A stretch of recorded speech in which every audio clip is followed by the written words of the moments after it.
Welcome to Pratidhwani, where we try to humanize science. I'm your host, G.V. Pawan Kumar. I'm delighted to introduce you to my guest on this episode, Kaneenika Sinha.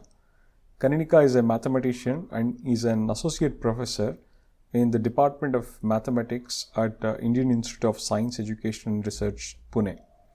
She is a number theorist and her research interest is in analytical number theory and arithmetic statistics of modular forms. Kaneenika did her PhD from Queen's University in Canada and spent a few years as postdoc in University of Toronto, University of Alberta, and at the Mathematical Sciences Research Institute at Berkeley in the US. She started her independent career in IISER Kolkata before moving to IISER Pune, and she is my colleague at the same institute where I work.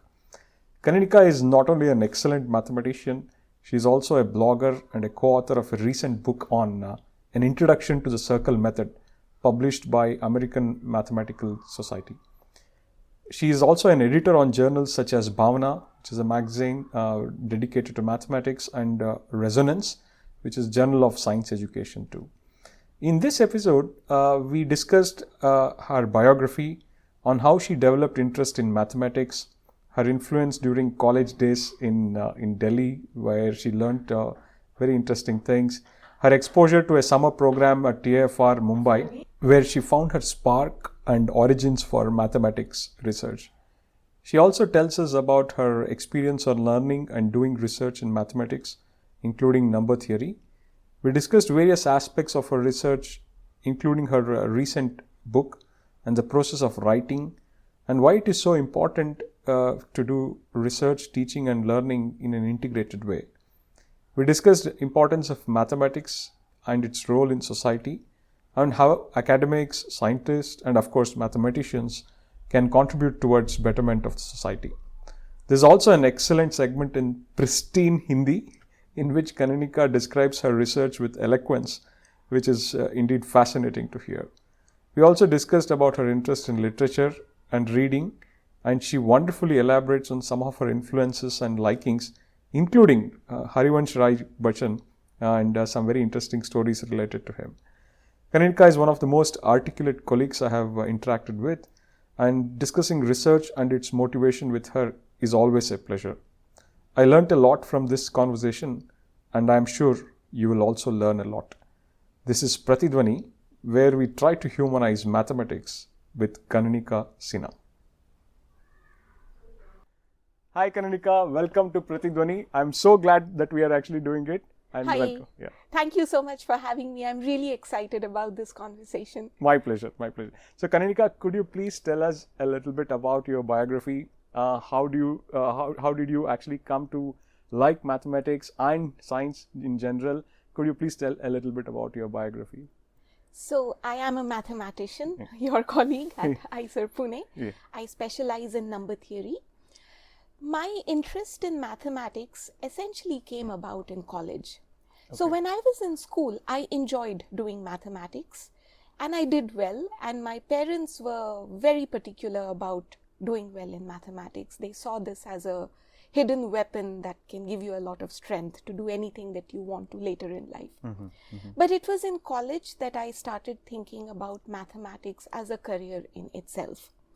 I went to a well-known liberal arts college in Delhi, where mathematics was not exactly the most glamorous subject. Yeah. So all our classes were in an isolated part of the building, and everyone in my class, almost everyone, was majoring in the subject because we saw mathematics as a secret investment to a wide variety of career options. So one day I saw a flyer about this summer school called the Mathematics Training and Talent Search program. Mm-hmm. It is run by Professor Kumaresan from University of Hyderabad. He's been doing it for several years, and he does a phenomenal job with it. Mm-hmm. And of course, he has a supporting group of teachers who are very passionate about mathematics. So it was at this school where I started developing a keen interest in the subject. Nice. And when I was doing one of the MTTS summer schools, I heard about an institute in Mumbai called the Tata Institute of Fundamental Research, which does great science and which invites students to do visiting 1 month programs. So I applied for that, and fortunately I got selected. It was a very nice mentoring program where for 1 month I was under a faculty member at the Tata Institute. But the other amazing thing that happened was, one day I was at a breakfast table, and next to me was a senior mathematician visiting from Canada. His name is Professor M. Ramurthy, and he started a friendly conversation with me. On a napkin, he started explaining some conjectures in number theory, and he talked about mathematics, and I was very fascinated. Later that day, I attended a seminar talk that he was giving at the Tata Institute, and he gifted me a book on algebraic number theory, which he had written with a student who wanted to learn this subject but could not find a book that she could follow or understand. Wonderful. So his solution was to write a book together with her to understand the subject. And on the train back from Mumbai to Delhi, I was working on problems from this book, and I stayed in touch with him. From time to time, I would email him and tell him about my progress, etc. And the next summer, I found myself on a flight to Canada to do a master's and PhD with him. Wow, that is actually fascinating. So I would want to go a little bit kind of, back in your trajectory, especially the foundations what are laid during the school days are extremely important. Yes. Especially one is studying either mathematics or science. That impression what you get from your school teachers generally has a very deep impact. So would you want to elaborate how was your experience in school? Yeah, I'm so glad you mentioned this, because while preparing for this podcast, I thought about it clearly, and I unearthed two surprising factors which may have laid down the ground for mathematics in school days. Very nice. So first, as I told you before, my parents were firm believers in the importance of mathematics, and whenever I brought back my report card, the first thing they would check for was the mathematics score. And if the score was poor, there would be hell to pay for. That's one part of Indian parental pressure. Yeah. My experience with tiger parenting. The other factor is more interesting, and I realized it yesterday. I had never thought about it carefully before. Due to the nature of my father's job, we moved a lot. Almost every year I changed schools, went to from one board to another. Sometimes it was CBSE, sometimes it was Nagaland board, then back to CBSE, and we just kept moving around a lot. Also, the places where we moved to were very remote and isolated. We lived in places in Arunachal Pradesh, in Nagaland, in a small town in Himachal Pradesh. So, because of this, the schools in these places, in those days, it may not be the case anymore, but in those days, the schools could either not attract qualified science teachers, or they did not have adequate resources to build a lab. Okay. So, my parents had to fill in for a lot of the teaching. And also, the thing was, as we moved a lot, and in many places, my father he was in the army, so he would be, in the border areas or in areas where families were not allowed. We would be living separately, and then from time to time, we would visit him, which meant that I also missed school a lot. Okay. But my parents made up for that. But whether I was traveling on a train, or I was at home with a nice study table, or I found myself in a guest house, one subject that I could consistently do was mathematics. And fortunately, even in these remote schools, everywhere I had great mathematics teachers. Wonderful. So, Pavan, the first time I saw a real lab in science was when I was about to enter class 10th. Wow. Okay. And this was in a place in Shillong. There was an army school. Now it's a very, very big army school. It's called an army public school. But even in those days, they managed to get very good science teachers, and they had a nice lab. But by then, my foundations were much stronger in mathematics than in any other subject, because this was something you could do on your own. A teacher Wonderful. could guide you, maybe teach you Teach you some something. concepts, and then you just had to sit and Sit and work work on on it. problems. You did not need a lab, and you could do it anywhere. Wonderful. So I think this may have been the reason why I developed a strong inclination towards mathematics, stronger than for other subjects. Other subjects. Because even if when you study literature, for example, it helps a lot if somebody is explaining the context or the beauty of the poetry to you, giving you indication of what else it is related to. In mathematics, you don't need that. You can enjoy it on your own. On your own. Absolutely right. Right. In fact, one of the points which I now am discovering through this conversation is the fact that you did live in various places. In fact, that also has a very deep implication on how you think. Yes. Because which I'm going to discuss later on when we go into your writings and other things. Because such kind of a wide kind of viewpoint is important for one to become a writer, for example. That is something very interesting. Does mathematics also has that nature? Because again, you have worked in various parts of the world. Will the culture of doing mathematics also rub off on where you do mathematics? Or you generally inherently have your own way of doing it? I think it's a mix of both. There probably is a way in which each of us approaches mathematics, but our environment around us influences. Absolutely. So, Absolutely. for example, if your parents are continuously telling you that this is an important subject, you should not ignore it, you would inherit that trait Absolutely right. from them, and you would take it very seriously, especially if there are consequences for not doing well. Absolutely. And if you get a good teacher, that would always be an and now looking back, I take inspiration from those teachers. Nice. Many of them were actually spouses of army officers who had to give up their careers because they were moving around with their spouses. But they used their skills and knowledge in whatever way they could to teach whoever they came across. Wonderful. So army has a lot of makeshift schools in lots of areas, but they managed to get good teachers. Good teachers. Yeah. And these people came and taught us, and they did a very good job. Absolutely. In some cases, in one case, I was actually in an evangelical school Wow. in Nagaland, where they were. I mean, with due respect to all religions, this school was very dedicated to propagating Christianity, and but over there were some teachers who had traveled all the way from Kerala and had settled in this remote place called Mokokchung in Nagaland. Okay. And they were amazingly excellent mathematics teachers. So as a child, probably I did not have the knowledge or the viewpoint to understand, but I could perceive their love for the subject. Okay. And that there is beauty and joy in doing it. And now looking back, I realized that, that played a very big role. Because it taught me that at whatever stage of your career you are, you can always use your knowledge and skills, however limited they may be, to teach someone younger who wants to. Wonderful. Yeah.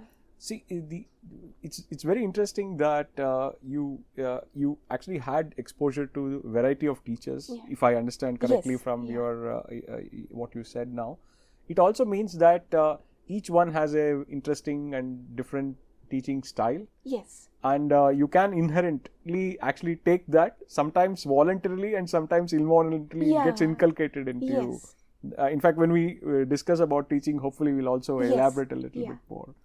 So now, having spent your school days in such kind of variety of places, now you then moved to any specific place to continue your education. What was the trajectory further? So when I was ready to start college, my mother decided that we will move to a big city so that at least I can have a stable college education.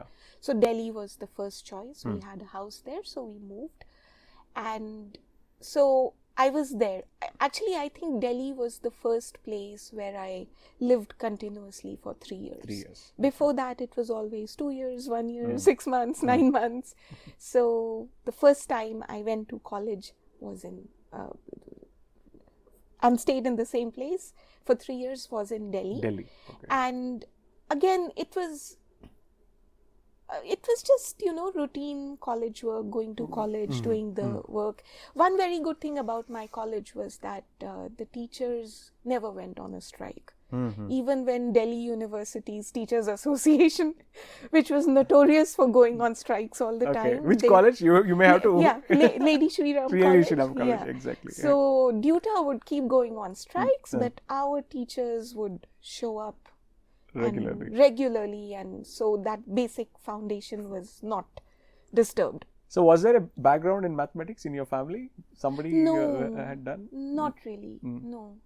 No. So you were the first generation mathematician, so to speak. I have a distant uncle who was in mathematics. Later I came to know about him. Nice. And I stay in touch with his children now. They are my second cousins. But while growing up, I did not know that he's a mathematics professor. Wonderful.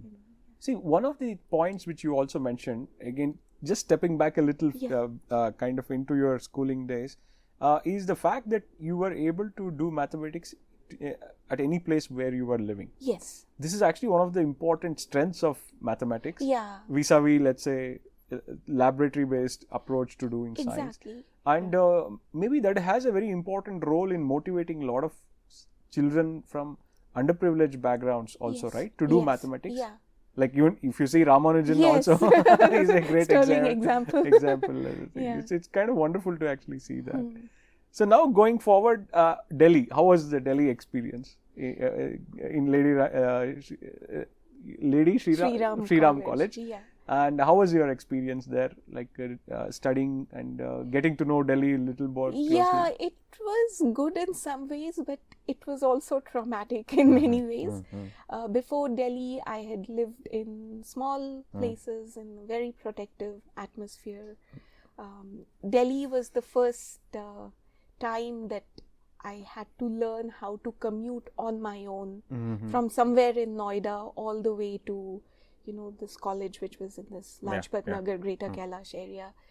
And in those days, Delhi was not safe for women at all. I mean, still there are issues, but at least now the public transport in Delhi is much better. In those days, it was a horror. It was a nightmare. We were used to being eve-teased. I guess it's not the best word to use, but we were used to being stared at, sometimes being inappropriately groped. And it was very unpleasant. But I was with a group of friends and we were in it together. Yes. But the moment I entered the college campus, I felt safe. It was my space to do whatever I want to do. So that was my experience, like first steps into becoming an independent person responsible for my own safety. Absolutely. It's a kind of a shame that Delhi, which actually is one of the historical places in India, of course, capital city, also has this issue, right? It's unfortunate because the people are so nice, many of them. There is also a set of people who might actually take away the real credit, what the place really deserves, unfortunately. But it's much better now. Much better now. Much better. Even going to LSR now from Noida is much easier. You can basically take the metro to a certain stop, and from there you can take like a rickshaw or just walk. I returned to college after many years and I was amazed at how comfortable and convenient it is now. It's always great to go to your alma mater and then talk to people and other things.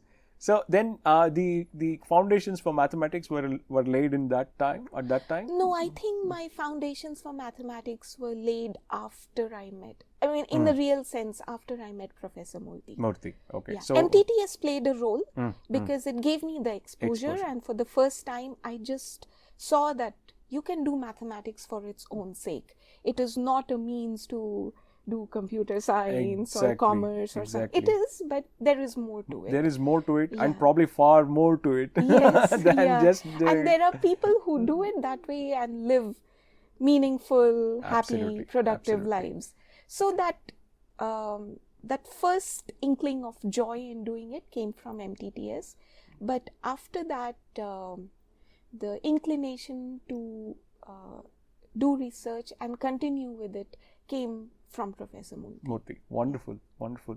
I also want to kind of, double click on this point of getting an exposure during an undergraduate period where you are now talking to people who are really deeply involved in their research. Yeah. And it has very deep impact. Personally speaking also, Yes. I had similar kind of experience. Yes.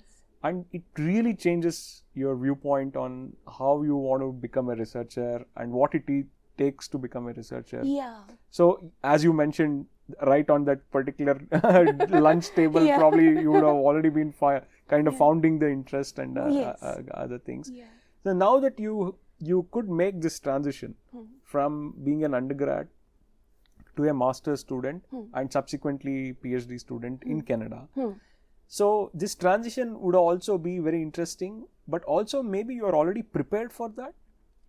You mean mathematically? Not mathematically, because I'm taking your background into consideration where you already had exposure to going to different places. Yeah. So did that help? Yes. So that because of that background, I was not scared of taking that step. When I went to Canada, I was completely on my own. I did not have any relatives, even distant relatives. Nothing. I was completely on you're my all own. alone. Yeah. I had, fortunately, the university had a very good welcoming atmosphere, and before going, a friend from the department gave me information. She hosted me in her place for a day, but the fear was not there either in me or by then my mother was no more, sadly. Sorry. My father was essentially like overseeing all the preparations, and he also did not fear. The amazing thing was a lot of family members and people around us made strange comments because I think I may have been the first woman in my family to travel abroad alone before marriage. Wonderful. And wonderful. I don't say it in the sense that I'm so great, but it was what it was. Absolutely. And so there were people who were expressing reservations. About that. Yeah. And I think they had things to say, but it did not prevent us from going ahead and taking this step. Maybe you had a good father. Yes, yeah. I have to admit, he was also scared. Yes, I mean, on the day I was departing, he took me aside and he said, you must always remember the cultural values of your country, of your upbringing. Translation, don't date. Just go and study. Absolutely. But he was able to make... handle the stress. He did not stop or he did not discourage me. See, the role of parents sometimes becomes oblivious because sometimes we take it for granted. Exactly. But you can see that it makes a lot of difference in a person's career. And especially when you grow up and start reflecting. On life, you realize how much you owe to your parents. Absolutely right. Absolutely. So now you are now in Canada. Western country, kind of liberal democracy, open kind of culture, very different from Indian viewpoint. How was your experience moving into this country and also jumping into the mathematics, which you found it very interesting before leaving India? So how did you build on that interest? So in terms of mathematics, because there was a well-structured program to go and do, I had the job cut out, and Professor Murthy was mentoring me from day one and following up regularly about how things were going on. The outside of mathematics, actually, it was quite nice to move to Canada because one amazing aspect of their culture is politeness. Yes. They are exceedingly polite people and very sensitive, very considerate about people from different cultural backgrounds, which was quite helpful to me. So in my first couple of years, I lived with people from different cultures. In one year, I lived with, they were all Canadian people. Some of them had not traveled outside of Kingston.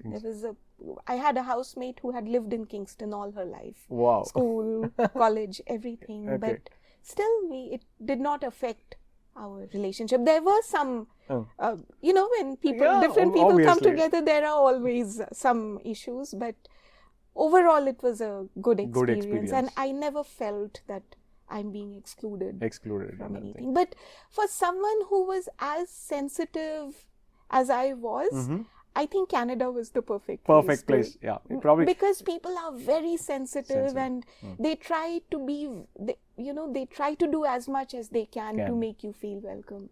Excellent. Yeah. Probably that is another reason why they have been able to also attract people from various different cultures. Yes. Right? Because you could see that from India and also other parts of the world, including people who speak French. There's a lot of settlement there. Historically, there's also very nice connection with the French colonies and Canada and other places. So that is one thing also which is strength of their society, I suppose, right? That is probably you would see. And now how did this kind of influence your mathematical education? Like how was your general experience in working in the university there? So again, it was a very good mix of a decent structure along with the freedom to pursue whatever you want to study on your own. So the structure, basic guidelines were set by the university curriculum and Professor Multi himself. But beyond that, I went to the library and explored whatever I wanted to study. And one other thing which I learned in graduate school, which was very different from my college days, was I realized this feeling strengthened more over many years, but I had the first inkling at that time that this is not a competition with anyone else. I can spend time just trying to understand a subject on my own. On your own. Very nice. Yeah. Very nice. And of course, it has to be said that the culture there provided that, the safe framework for you to explore things. Yeah, I could go to the library at any time of the day or night. Wonderful, And, wonderful. See, that freedom is so important, right? Because if you have to really, as you mentioned, it's not a race, it's not a competition with somebody else, but a kind of an education of your own kind of interests and other things. That's an important thing. But I must admit, and maybe we can talk about this later, this feeling took a long time to really become strong. There were many occasions when I slipped back into that competition framework, feeling that, oh my God, others are doing so much better. And now I think I'm more stable in... Absolutely. In fact, I'm glad that you're mentioning this. We're going to probably even elaborate on this thing. That kind of confidence and also security generally is not very easy to come by. Yes, it takes some time. It takes time. Yeah. In fact, that is probably one of the key points where a lot of our students actually worry about. Yes. Right? Yes. Because there is so much of uncertainty, and if somehow they can break that barrier, and it's not an easy thing because you have to financially also stand on your own. Yes. I think that is probably one of the more important landmarks you will have to cross. Yeah, exactly. And then you would be able to support yourself in whatever way you would want to do it. Yes. Yeah. We're going to discuss a little bit on this a little bit more. Now that you are now finishing your degree, especially a master's and PhD, so what was the life like? Like on a day-to-day basis, what is the mechanics of a mathematician, so to speak?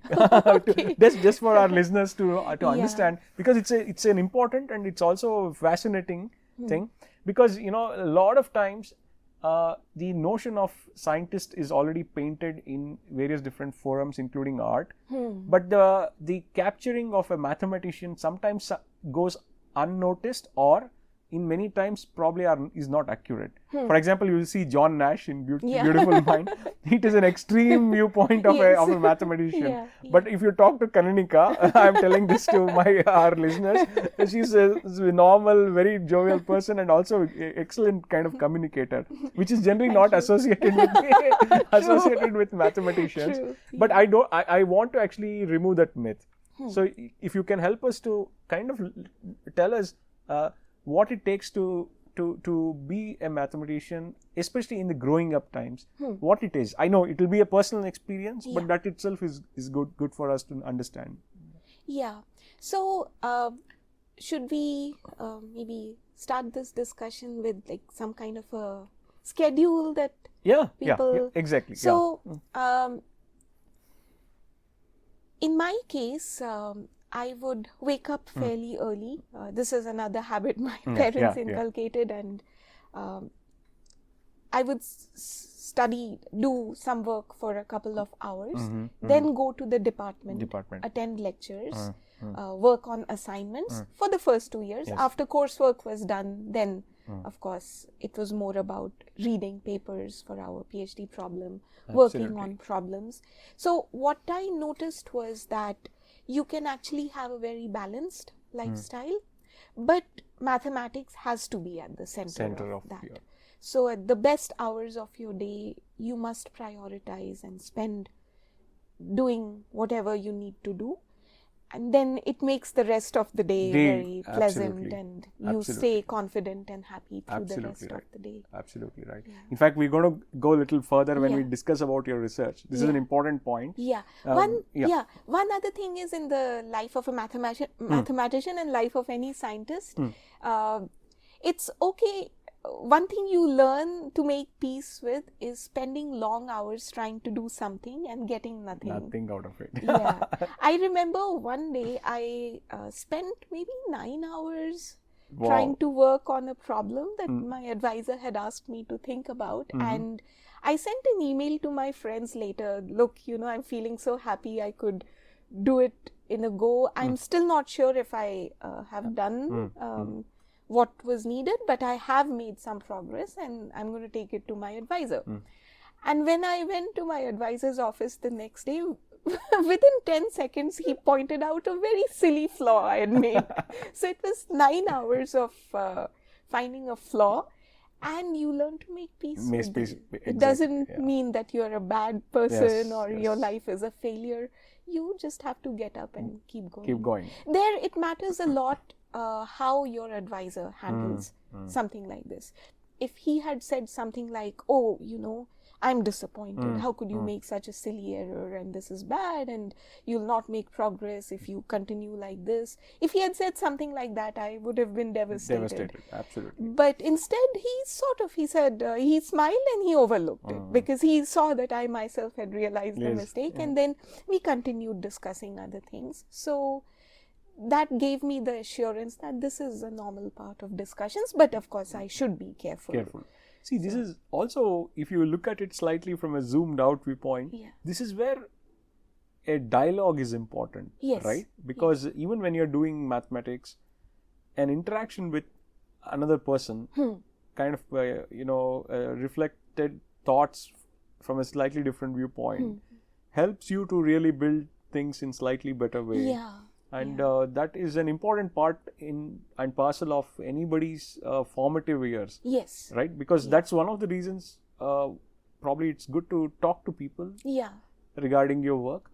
Because in the process of expression, you might actually end up really unveiling something which you may have not. And the other aspect in this is, you may not understand everything that the other person is saying at that point. But if you are careful and you are taking notes, maybe 10 or 15 years later, you will understand, and it will help you to do your own research. Absolutely right. So that understanding can come later. Wonderful. That's the other thing we learn. Right? Exactly. So, Kanika, I'm going to take a small deviation and also kind of ask, how did you get interested in writing? I'm not only talking about mathematics, because I'll come to the point where Kaneenika has also published a book recently, and congratulations, Kaneenika. Thank you so much. And in fact, before that, I would also want to kind of understand your interest in writing, especially in the blogosphere, where you have been very active. In fact, many of us came to know about you even before joining Yes, I know. IISER Pune as a blogger, and that's very interesting and very motivating. Can you let us know how you developed that interest? Yeah. In a nutshell, I started writing blogs because I did not have any friends. You know what? Actually, to be very frank, I started blogging when I was a postdoc. Okay. That's Wow. exactly the thing. Yeah. I'm stuck in December, minus 30 degrees Celsius. Exactly. You can't go out. Of course, I had few friends, Yeah. but I was also not somebody who used to go out a lot. And that was a great time to get started writing. Yeah. Yeah, please go ahead. Yeah. Please go ahead. So in my case, this happened after I joined IISER Kolkata. So this was the first time I had an independent faculty position, a regular, decent salary, Yes. and that feeling that I'm on my Absolutely. own. But it also came with its challenges because now there was, I had to learn to do things completely on my own. Yes. Make mistakes, but develop research themes myself. What time are we talking about? So Year, this is roughly? 2010. 2010. When I 2010. returned to India. India. I started life at IISER Kolkata. It was at a very initial stage at that time, and it was located in a very rural part of Bengal, far away from Kolkata. My colleagues used to travel from the city, teach, spend time, like daytime, and then go back. Yeah. So I was essentially alone on campus, and I was learning so many things, going through a lot of challenges, but I had no one to talk to around me. And I say this not with any bitterness, but that was also the time that, family starts putting pressure on you about, your family status, etc., marital status. So there was, I was in this mindset where I had a lot to say, but there was no one to listen. There were lots of people to tell me what to do or tell me how things are done, but there was no one to listen to me. So in sheer desperation, I started blogging. And I thought, there are so many positive things. I mean, I just spoke about the negative bit, but the positive bit is that you are in a new institute where the leadership has reposed a lot of faith in you. They are giving you excellent opportunities, facilities, whatever you ask for gets approved quickly, and you have very good students who have also traveled from their comfortable home to a very difficult life in the middle of nowhere, but who are working and studying with so much enthusiasm. So when I started writing the blog, it was not deliberate, but naturally the computer typed the positive things that I was observing, and then I would realize how fortunate I am to be living through all of that.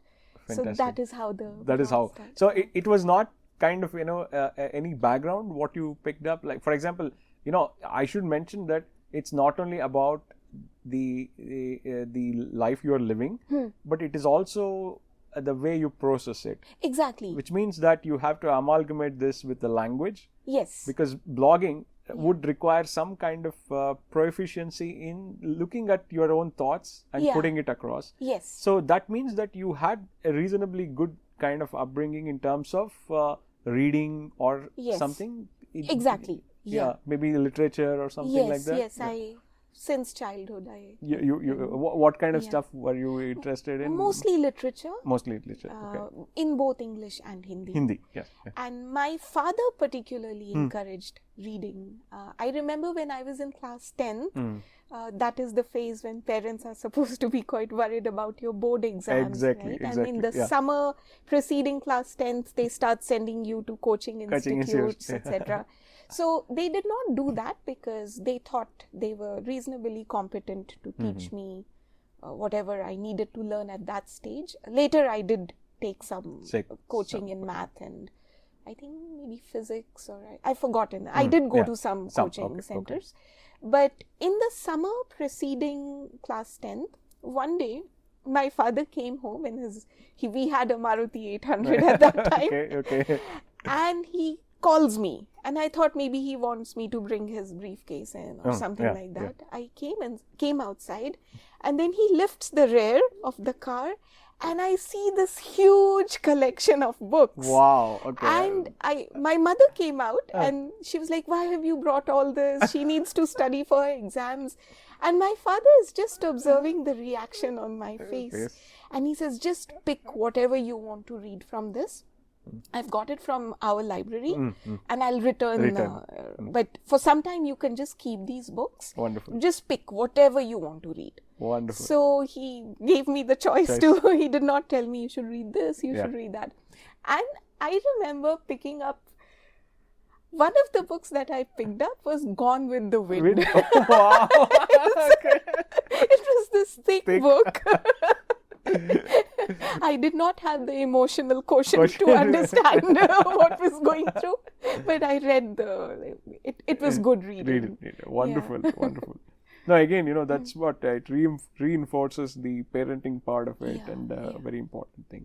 So now I would actually be interested in knowing the transition from Canada to India. Of course, probably you would have gone to other places too before coming to India. Like, did you spend within Canada? Within Canada, yeah. So PhD was in Kingston.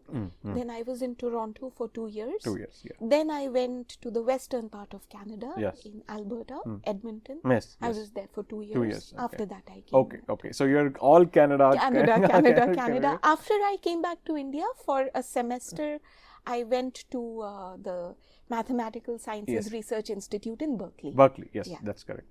So now, Kaneenika, an important aspect which is something we discuss with our guests generally, especially who have spent a reasonably long time in countries other than India. Why did you come back? Why did you come back to India? Yeah, so I never consciously thought about, I did not see a very big difference in staying there versus coming back. I just wanted a job where I could do research and also teach. Okay. So when I was doing my PhD in Canada, I was very young when I'd gone to Canada, right? I'd only had undergraduate experience in Delhi in a college and with a couple of months at the Tata Institute. So my understanding of the academic sphere in India was quite limited. Okay. So I would either imagine a college where I did, like a college like Lady Shri Ram College, or I would imagine an institute like the TIFR. And I wasn't particularly sure if I would be a good fit for either of these. Because if you are in a place like LSR, you would be teaching 15, 16 hours a week. So there's absolutely no time to do research. And Tata Institute, at least to the mind of a vulnerable, sensitive person in her late teens, came across as this, very elite, competitive place, and where people are always judging you, whether you're good enough or not. I'm not saying that's true, but that is the impression I had formed as a young person. So I wasn't sure whether I would be a good fit for any of these, but as a postdoctoral fellow, I used to come back to India frequently during summer and give talks in different places. So I think in 2008 December, I went to the Indian Statistical Institute in Kolkata, and I was thrilled. I was like, this is a kind of place that I could belong to, because I saw people who are doing research and also who are very passionate about teaching. So I met this Professor Amartya Datta at ISI, and one of the first things he told me was that at ISI we are extremely passionate about teaching, because we get very good students, and we want to mentor them into fulfilling their potential. Wonderful. Yeah. So I thought, this is a kind of place that I can fit into. And around that time, IISERs were coming up. Yes. And I'm sure you'll agree that choosing an IISER was an excellent choice. Yes, absolutely. Now, this kind of transition also brings in a question of how to work in a different environment. Of course, this becomes much more pronounced if you are making a move where the resource plays a critical role. Yes. Even otherwise, even for a mathematician, this would be a transformation which may not be trivial. You may want to tell, how did you fit in slowly into the Indian academic environment because the time scales and also the interactions might be different. And also given that you are now getting into a new institution, a lot of things actually are formed on the go. Yes. Right? Because you are part of formation of the institution, so to speak. Yeah. What was your experience during that time? Yeah, so to be very honest, in terms of research, I did not feel a big difference. Because I was still connected to my networks. Exactly. And I had problems to work on. And even though IISER Kolkata was in a remote place, there was no, I had access to all the journals that I needed, and it had a very good collection of books in the library. So that was not the issue. The challenge that I faced was about learning to prioritize between research and teaching versus administrative duties. I was this bubbly, young, energetic person who did not know how to say no. And I was extremely enthusiastic because I felt, oh my God, this place, everyone is so nice to me, so I must do my bit. And because of that, I got involved in too much administrative work. In a way, we all should serve because it is young people who build up an institute. But it also sort of becomes like an addiction because say you are trying to work on a research problem and it's hard and you're not getting anywhere, so you feel that you didn't really accomplish, but then you have a to-do list for your committee work and writing something. Invariably a lot of people would depend on me for writing reports. So I would do that and I would feel, wow, I did this. And sense of accomplishment. Yeah, and then people praise you and they say things like, oh, you are so reliable and you are the one of my favorite colleagues, and this young person would go, wow, I'm so awesome. But it had an effect on research. And then people, my mentors, academic mentors, like my PhD advisor, other people who were looking out for me, told me that this is not the way to go. You cannot ignore research so much. I mean, they realized I wasn't ignoring it. I just wasn't balancing my time well. So this was my challenge. It's a challenge for every young person or anybody who is entering academia. See, academia, although the time scales are a little relaxed, but the prioritization is a big challenge in academia, right? Because that is something all of us would have faced when we enter an independent academic kind of position. Balancing that aspect is still always a work in progress, right? Because everybody knows that research and teaching is paramount importance in academic environment, but there are also a lot of responsibilities, which is something part and parcel of our work. And how much you spend time on that is not a very easy question to answer. Right? I think maybe the right balance is that whatever is the best time of your day, say morning or night, in many cases it is morning hours, one should just have the discipline to do research. In those hours. And after that, whatever other responsibilities you need to fulfill, you can do this with much more confidence and assurance, because I'm not trying to distinguish between important and non-important, but the work that essentially is your bread and butter has been taken care of. Absolutely. In fact, I totally agree with you. And this also reinforces the point of why sometimes one should start early. Because if you are very clear about the fact that research is the most important thing you do, right away when you get started with your work, that is the go-to thing you will always have to take. It's an important thing. And the other thing, which later I told my younger colleagues who are now starting out, is that it's okay to do service duties that you want to do. Great if you want to serve the institute. But when you go to bed at night time, your mind should not be thinking about that. If there is anything that keeps you awake at night, it should be your research problem. Absolutely right. It should not be, in this committee, this person said this to me, and then this person did not agree, and we don't have funds for this. This should not be your paramount thought at that Absolutely, time. absolutely. No, this is something very important. A lot of people have thought about it. In fact, I'm very sure you would know brain pickings, Yes. Maria Popper's. Yeah, I'm yes. really, one Yeah. of I admire the work what she does, and does, also yes. that particular platform. Now it's called Marginalia or something like that. Okay. And there is actually a very interesting accumulation of information of routines and schedules of people, especially writers. It's a very fascinating read. I'm going to, of course, link it in the show notes. There, again, this is a point which it's discussed that whenever people who really do creative work, the way they actually start and end their day is mainly with the creative aspect of the work itself. Yes, it will not be something which is going to be, something which is slightly more kind of day-to-day thing and other things. It's kind of fascinating.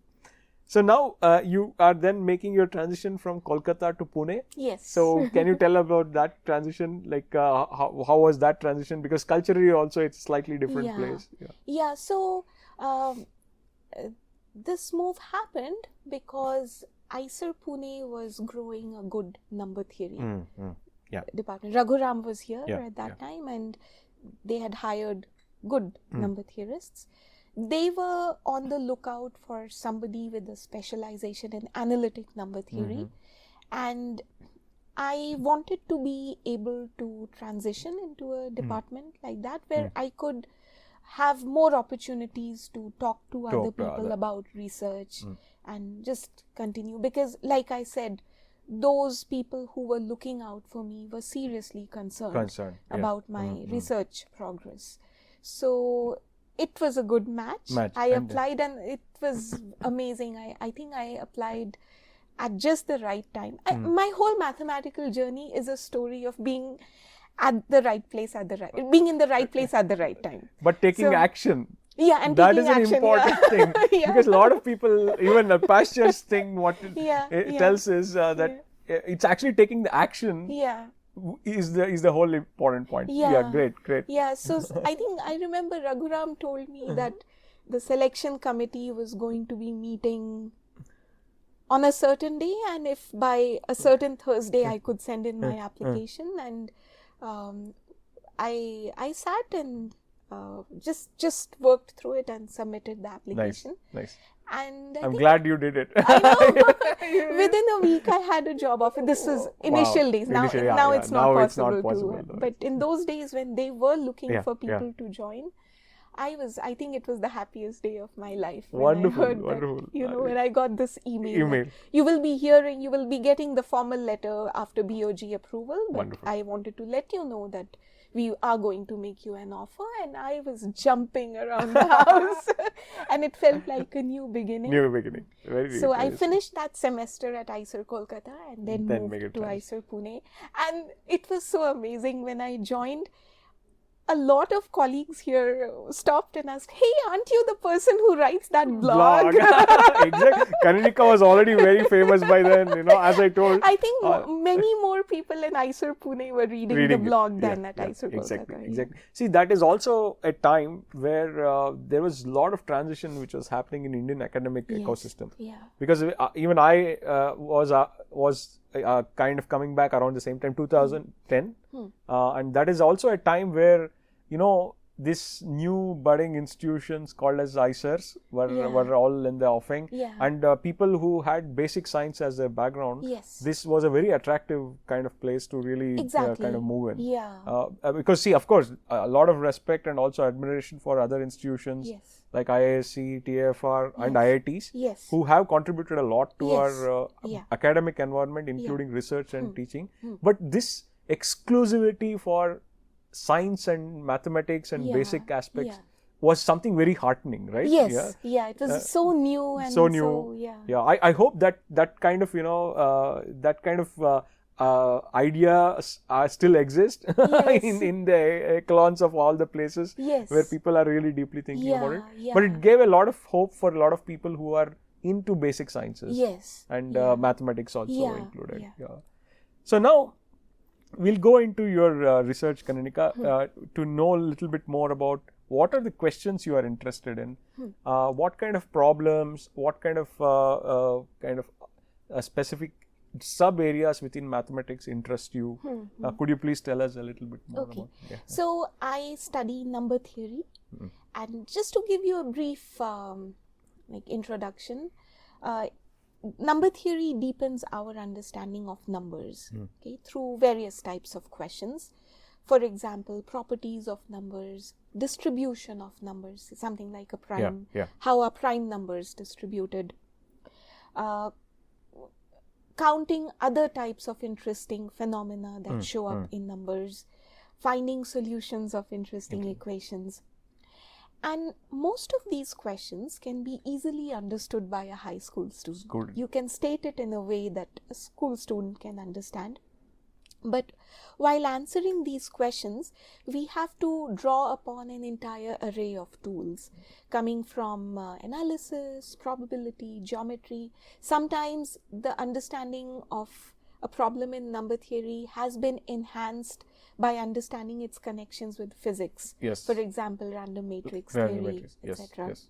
So when a question about numbers is asked in the symbols and language of these other disciplines, it leads to an entirely new interpretation of the problem and takes us closer to solution and understanding what the problem was actually asking. For example, some conjectures about the distribution of prime numbers are closely connected to this famous Riemann hypothesis. And then this kind of an interplay happens with other interesting sequences which come from theories such as modular forms, elliptic curves, and so on.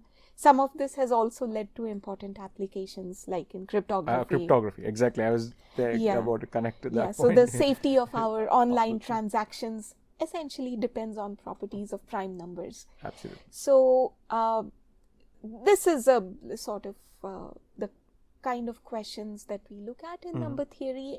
And the focus of my research has been on the interplay between number theory and probability. Nice. So I focus more on distribution properties of special types of numbers or special arithmetic sequences that arise in the context of maybe modular forms or elliptic curves, and even coming from graph theory. And what is the commonality among their distribution properties. Very interesting.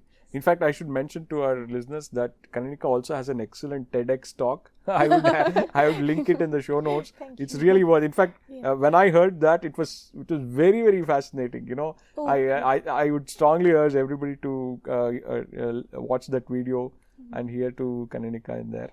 And then maybe I'll also share a link with you. That TEDx talk was essentially a summary of an article on prime numbers that I wrote for this magazine called Bhavana. Maybe we can discuss more about it. Exactly. In fact, I would come to Bhavana exclusively because that is one of the real important piece of scientific literature which we have, which doesn't get as much attention it deserves. It is gradually getting attention. Very nice, very nice. So, can you give us a little bit of history behind this topic, Kaneenika? A little bit of background, because number theory is, it has foundations from a very, very long period of time. Can you give us a very brief history about the topic? So, this field, there is this field called probabilistic number theory. Which is, as you would imagine, interaction between probability and number theory.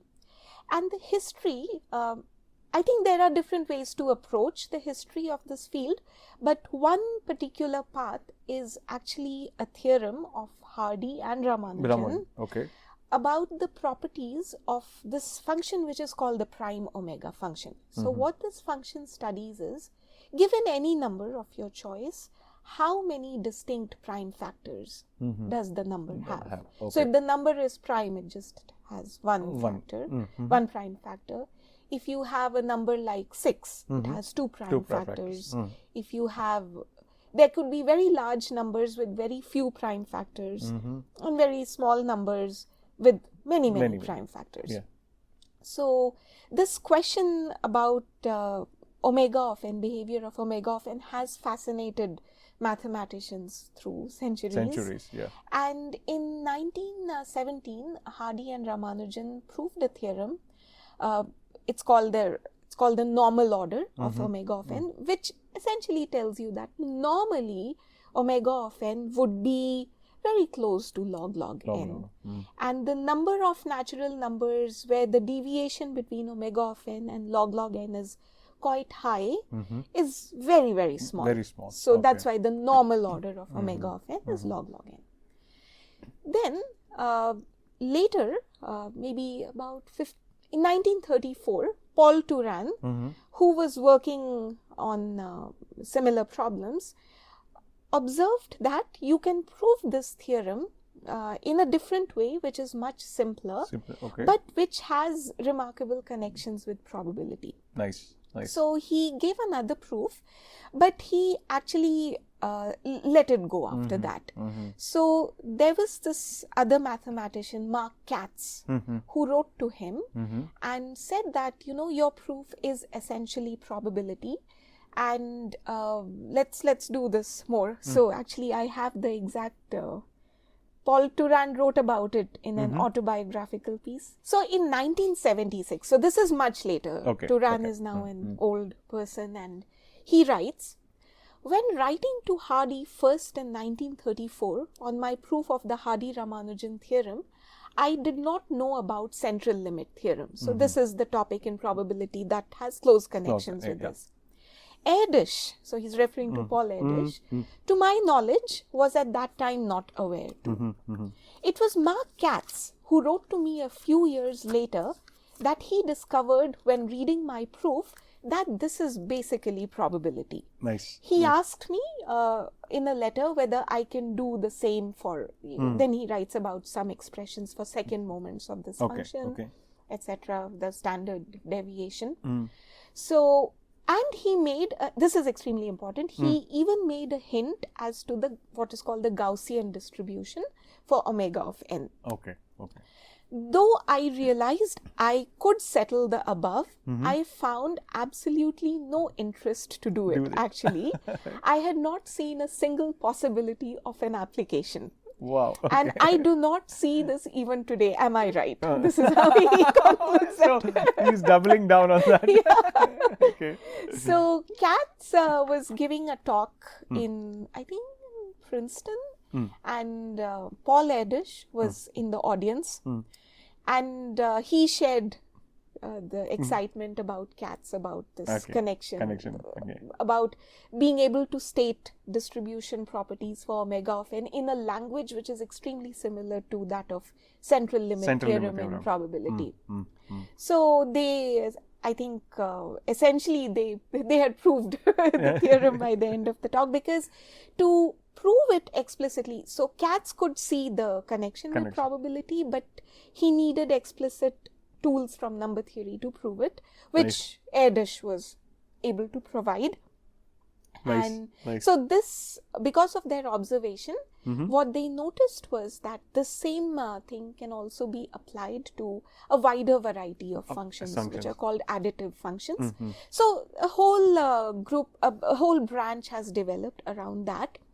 But now this link with the central limit theorem is not just limited to additive functions or omega function. You can also interpret distribution of other arithmetic sequences in terms of a language that comes from the central limit theorem. So Selberg did it, another very famous number theorist, Atle Selberg. He did it for zeros of the zeta function. Yeah.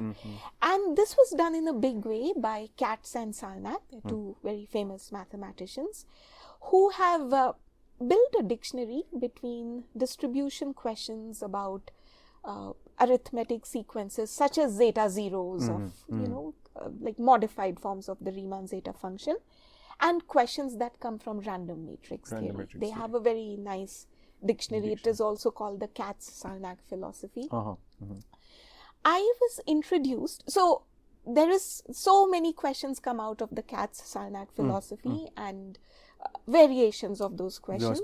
So I was introduced to this flavor of questions by team of mathematicians when I was in Canada. Chantal David, Mathilde Lalline, Alina Bukur and Brooke Fagan, they had already been working on these things. Okay. And for one of their projects, I had the good fortune to work with them. Okay. Then I came back to India and I was not able to continue working with them, but it sort of gave me an idea about how this theme can be taken to various types of arithmetic sequences. And after I moved to IISER Pune, one of my PhD students, Neha Prabhu, had a chat with me about this, and she seemed very excited. So we started developing versions of these questions for modular forms. Nice. Which had not been looked at.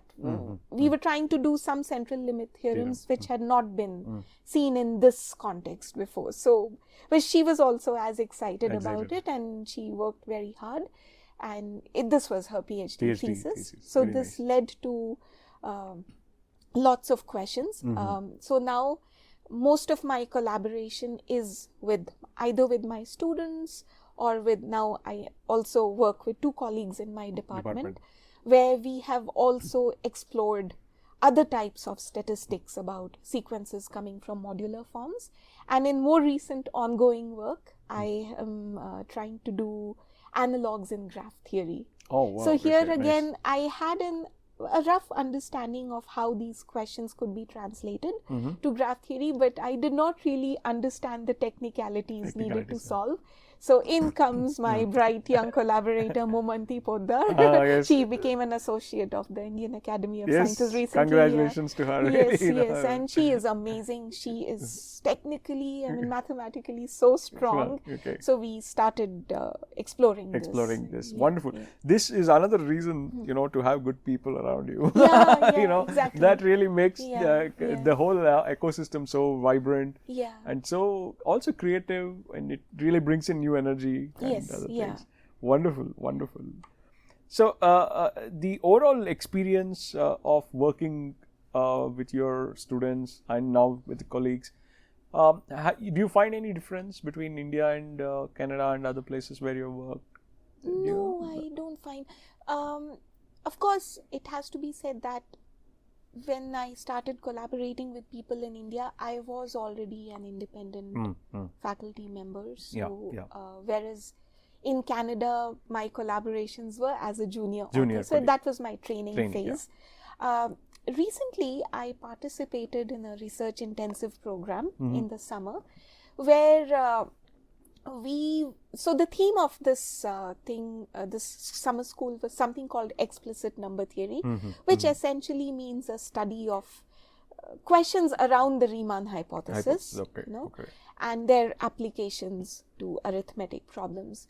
So they had a very nice format to this program. They essentially put people into different research groups. There was a team leader who suggested a problem, and we all worked on that problem. And the group was a mix of senior researchers, postdocs, as well as PhD students who are just starting out.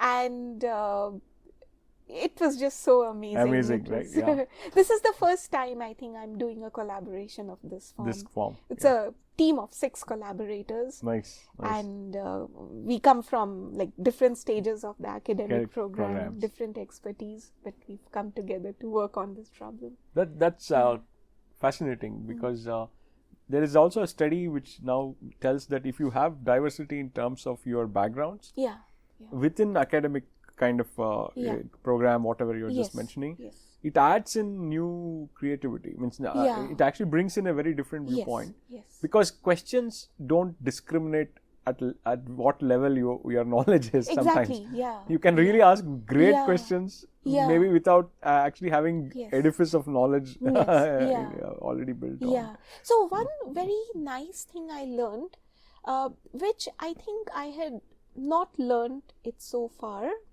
was when you discuss a problem with a young person, they are actually capable of doing a lot with it.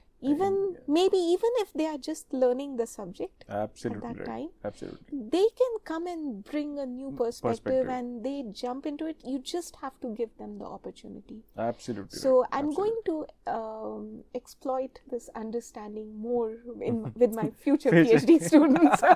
No, I totally agree with you because even in experimental kind of research, this is very true because the fact that you are actually trying to put together something brings in experiences which a person who has trained in certain way may not bring it.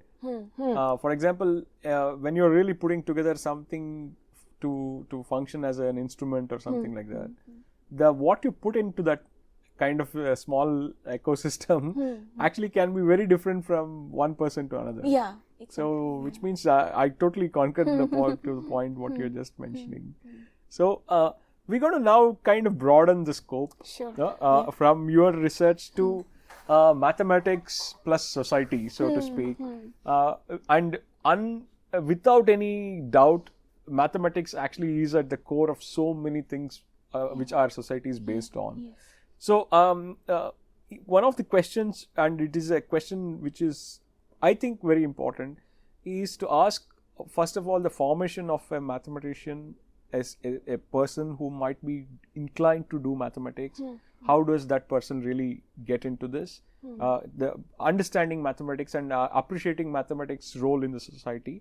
And second thing is how, as we as scientists and mathematicians can actually help to develop and nurture this thought process of appreciating the mathematics and scientific way of thinking. Yeah. So a young person who is interested in mathematics should try to explore all the learning opportunities. Whatever they may pick up a program in college or wherever they want to study. And then now in India we have so many summer schools where people go and teach topics which make a bridge between research and teaching, right? So students should explore all those opportunities. The bigger role is the more substantial role is that of people like us who are aware that there are these young people who want to study and it is our responsibility to give them that opportunity. So if we can take time out, in addition to the teaching that we do at IISERs, to also reach out and teach either in the form of maybe some seminar talk somewhere or a bunch of talks combined into a short summer school or winter school. Even if we put in a little effort towards that, I have noticed that some student will benefit and they go on to make a path for themselves. Very nice, very nice. So, do you also see any role, Kaneenika, for going from a mainstream way of communicating science and mathematics especially, because now we have tools such as YouTube and other kind of platforms. What is your impression on using such tools? Do you think they can have kind of a reach which is sometimes beyond, let's say, going in person? Yeah, during pandemic, we all realized how important it is, and even if we felt at that time that it was not a perfect substitute for in-person lecturing, it did give a way for students to keep learning and before the pandemic, I myself had not explored the possibility of learning new mathematics through watching YouTube lectures, but during the pandemic I found myself doing that. Okay, wonderful. So I totally agree with you that you can learn a lot and you can teach a lot also in doing that, and that's an important point what you're mentioning. So other thing is, how is it that mathematicians across the world communicate? Is that a very common thing that you are now attending meetings not only in person but also online? Does that happen quite a lot nowadays? Yeah. Actually, for mathematics, meetings are very important. Important, absolutely right. Yeah. Absolutely. Many a times we attend meetings. It may be like a birthday meeting of some person, some very big mathematician, in which experts in that domain have been invited, and they have a very big picture view of now. Suppose I attend such a meeting, even if I'm not giving a lecture there, I have the opportunity to not just listen to that lecture in person, but also go and interact with that person, and then maybe tell them about the kind of questions I'm interested in. And mostly I have noticed that senior mathematicians encourage this conversation, and they share ideas with you, and they even follow up later. They keep in touch. So the work that I did with my PhD student Neha and later PhD students was motivated by a lecture that I attended in Peter Sarnak's 60th birthday conference. Nice. And I did not know Peter Sarnak personally. I did not know the lecturer, Zeev Rudnick, personally. But it gave me some ideas, some leads. And then I wrote to him. He gave me some more leads. And that led to this. So I realized at that time that meetings are really important. Absolutely. And during pandemic time, we had, of course, travel stopped, and then after that there were these visa issues, and I felt very sad to miss out on many meetings. Exactly. But then fortunately, many of the organizers also made an attempt to make the lectures accessible on YouTube. So at least the lectures were there. Same. I had a similar experience too while going through that particular time. So the other question I want to ask is how can Indian academics contribute towards the global effort per se of making science and mathematics central to our lives? Is there a role as we here in India can play such that we would be able to influence how science and mathematics actually should be done, or how it actually influences our environment and other things? Do you think so? Yeah, I'm not sure if I have a very deep answer to this, but I feel the best way we can do this is by just being very sincere with our own work. Absolutely. And not just think in terms of publishing a number of papers in, whatever journals of a certain impact. All those are part of the game, but we have to fundamentally start seeing scholarship and teaching as our fundamental roles. Maybe even identify with it and live accordingly. And this will motivate us to take up opportunities to teach students even outside IISERs, communicate when students write to you asking questions, sharing their papers, engage with them, and do whatever is in our capacity to help. Absolutely. Yeah, it's essentially please. What I was saying was, even very accomplished mathematicians, whether in India or in the West, also do this.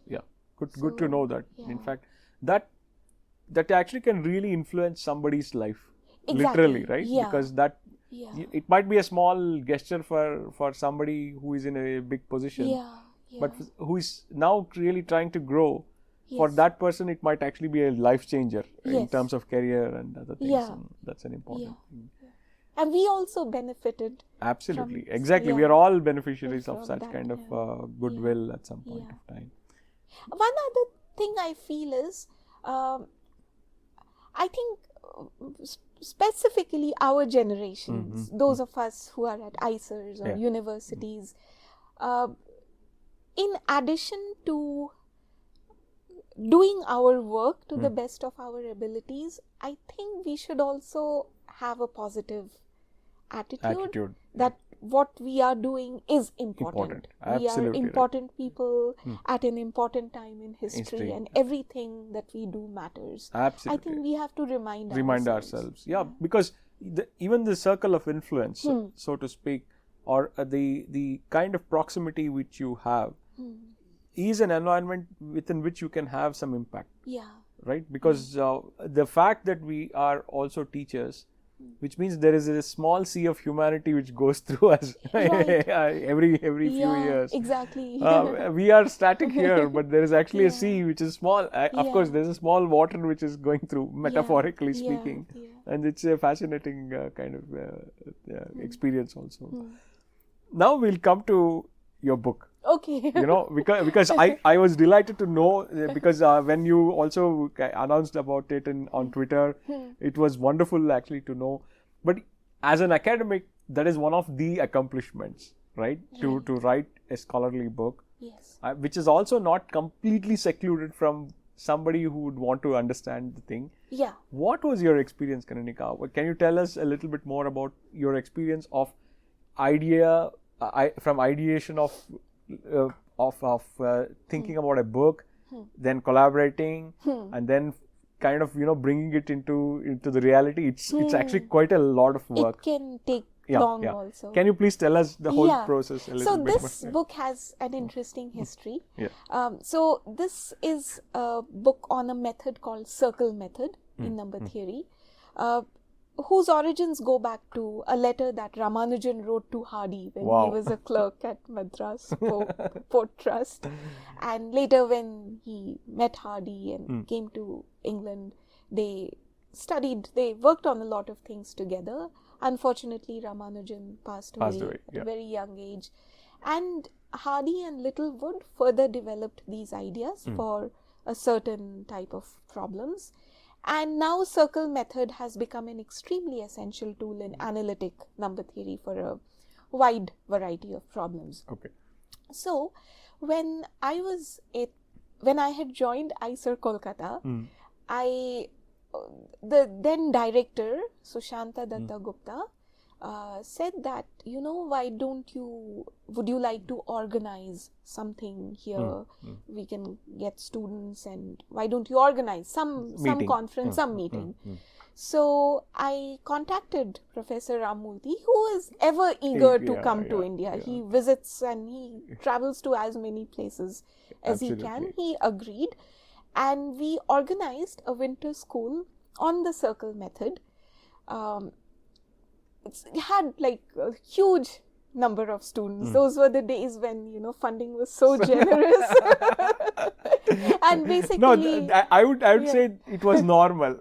That's how it should be. It should be. Exactly. It was not like a pompous thing. Essentially, SDG just gave me a blank check. It's like, call whoever you want to, organize whatever you need to. The administration will help you. Nice. So the amazing thing is, in that winter school, several students came from other IISERs, NICER, students came from ISI.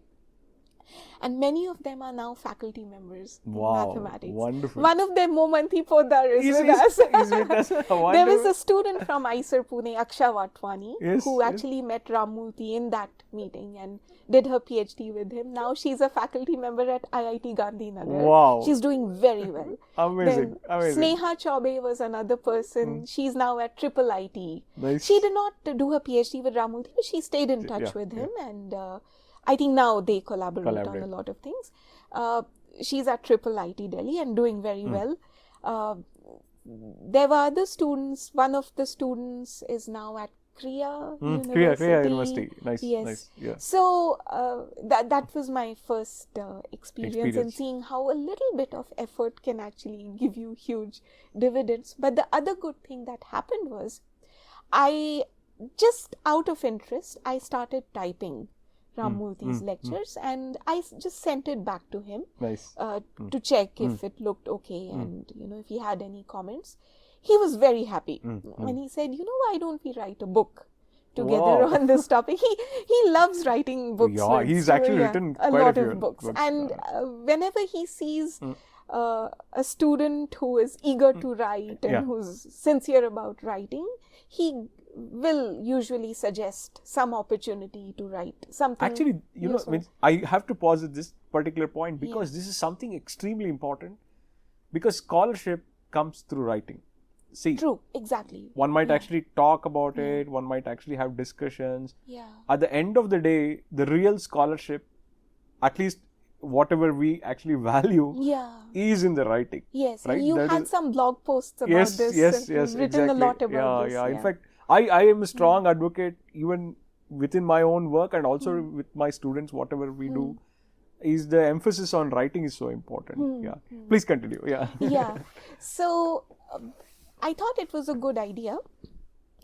Soon after that, I got involved in a lot of things, and then I was moving to IISER Pune and setting up life here, and my initial few years at IISER Pune in terms of research were a little difficult. It took me some time to set things up. So in the meanwhile, I continued to teach this subject whenever I got a chance. Here we have this option of teaching topics courses in some of the semesters. So on 2 occasions I taught a course on the circle method and kept expanding the notes a little. Not a lot, little bit I kept adding. And Ramulti kept checking with me. He was very patient, I have to admit, that, what's the progress. So I would tell him something, I would share a chapter or two, but it was not being done in a very coherent form. Then the pandemic struck. And so for some reason, I think research-wise, I think I was feeling a little bit, there's some mental block. Maybe I wasn't working on problems that I really enjoyed, or I wasn't doing it, or, I was going through what everyone in the world was going through. It was difficult mentally. So I thought, let's not waste this time. There is this project, this book project. Why don't I just take this up again? And some days I was in mentally so exhausted that I did not know, what, unless the plan was laid out clearly, I did not know what was to be done. So the book gave me the opportunity to come out of that mind. Wonderful. Because for a book you can actually write down, right? Yes. Today I will write lemma 1.1.13. So you started with a kind of a brief outline, and then you worked through it? Yeah, we already had a few chapters ready. So I first started preparing an outline. Nice. Around that time, there is another publication in India. It's called Mathematics Teachers Association Bulletin. Nice. It is essentially for university teachers, and Raghuram was one of the editors, and he asked if I could write an article for this. So I thought, okay, how about I actually summarize the history of the circle method in a way that college teachers can understand. And when I wrote that up, I thought, hey, this would be a good introduction to the book. And sometimes, when you know how to pitch things at the introductory level, at the introduction stage, somehow the other things just start flowing. Precisely right. Yeah, so there were some days again when I was very tired, but because I had a very, very clear to-do list. Today I will write lemma 1.1.13 and write a proof of this. Tomorrow I will outline the parts of the next section. And then I realized, oh my God, we already have nearly 250 pages of the book. I think within a period of 3 months. Most of it. Some of the chapters were already typed up, but a big chunk, especially those topics that were also new to me, the exponential sums in number theory. And I would keep sending it to Ramulti and he would give feedback. One day I realized that, hey, the book is nearly ready. So I got in touch with him and he being, of course, his understanding is very vast. So he gave the overall direction. Nice. So then we communicated back and forth, and the book was ready during the pandemic phase. Fantastic. Then it went through its review process. And we will actually link the details of the books in the show notes for anybody who would want to actually go ahead and also read it. Even before that, sorry to interrupt, even before that, I think Ramurthy was quite excited about this book because he had started thinking about it long ago in 1987. So even before 87, I mean, even before I was born, actually. He was then a PhD student. He just finished his PhD. Nice. He had come to the Tata Institute for a year, and he wanted to write about the circle method. And it did not happen at that stage. And then in 1987, he has told me the story, and maybe when you link to the book, you can link to the preface, which is available. And it's a beautiful story. Absolutely. So what happened was, he came to Chennai for a conference, which was being organized by IMSC, Institute of Mathematical Sciences. And people had been put in two different guest houses. And apparently on the day of the conference, I think MGR passed away. Okay. He either passed away or there was his birthday celebration. I think he actually passed away that day.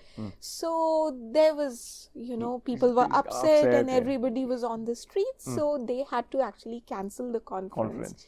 And in the guest house, Ramurthy, being Ramurthy, started lecturing to some younger mathematicians on the circle method. So he says that was the time when he thought that that one should write a book on it. Nice.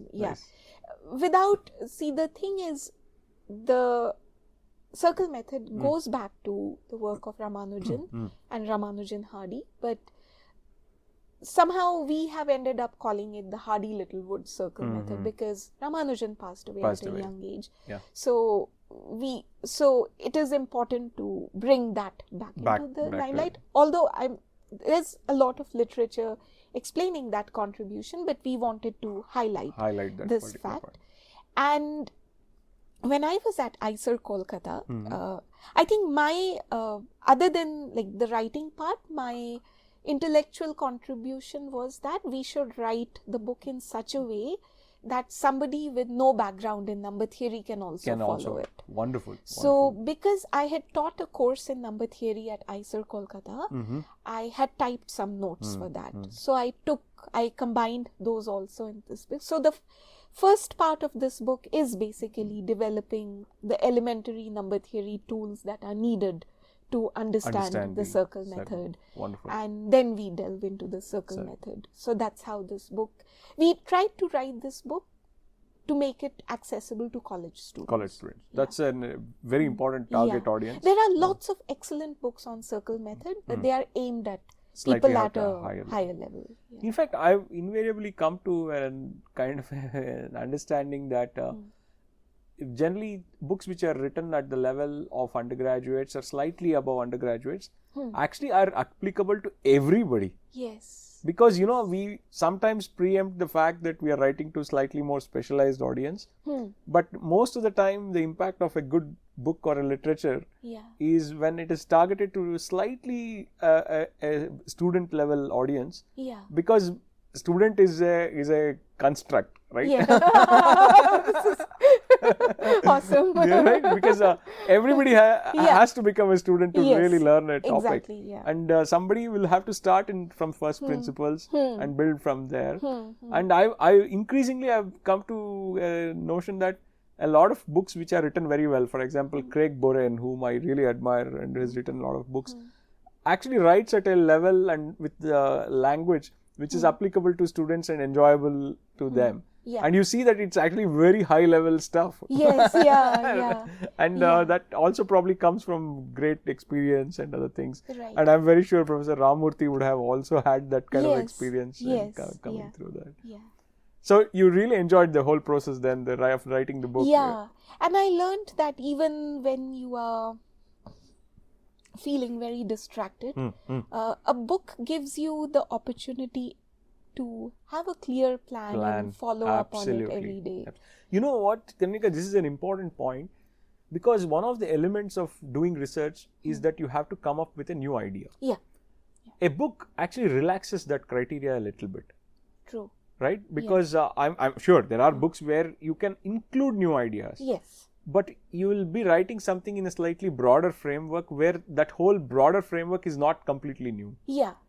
Which gives you a little bit more kind of confidence to, although, I have not written a book, but having written blogs and other things, and which it gives you a slightly better kind of mindset. Yeah.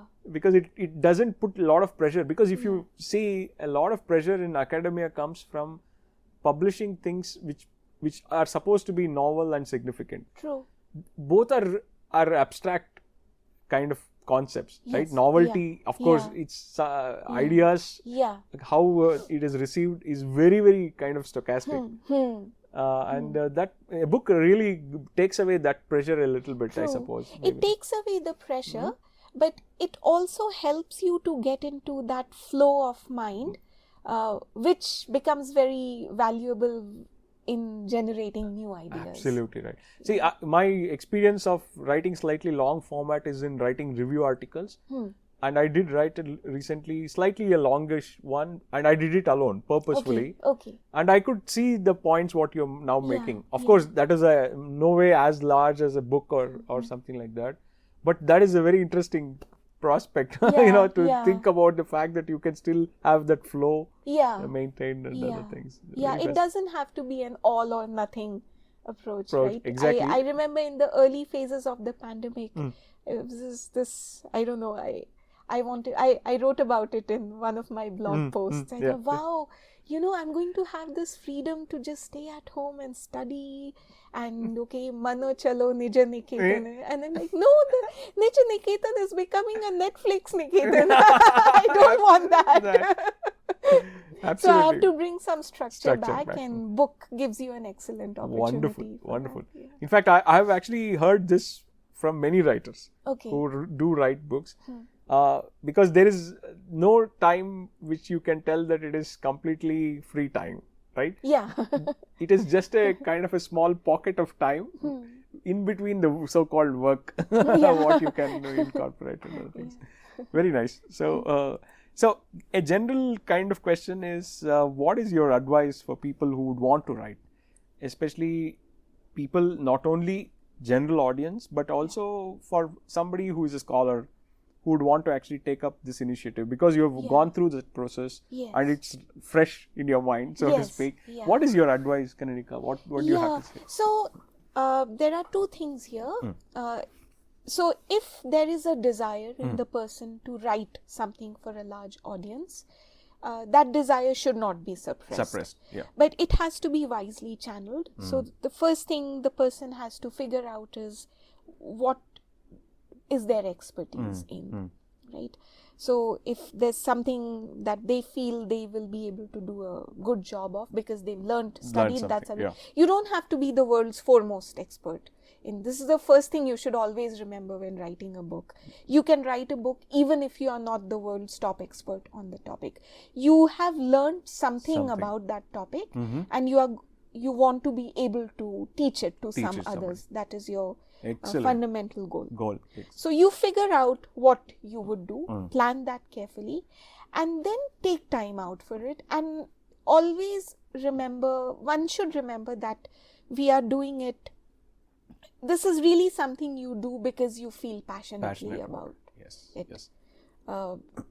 At some level, you know that this will be a good contribution. Yes. To academia, and you want to do it. Wonderful. So even if people around you are negative about it or dismissive, that, don't write books, you should be writing papers and stuff like that, you smile and just ignore it. Exactly. See, but this notion has somehow kind of brought in. I also feel that writing book is a very important thing. Right? Because if you want to. Exactly. And the scholarship is equally important. See, for example, in physics, we associate books to the names of the people who have written it. True. For example, Born and Wolf, Landau Lifshitz. We associate the whole book series by the people who have written it. Exactly. So you can see the pedagogical element has deeper impact for a longer period of time. Yes. Whereas a paper, of course, may actually have contributions at that particular moment.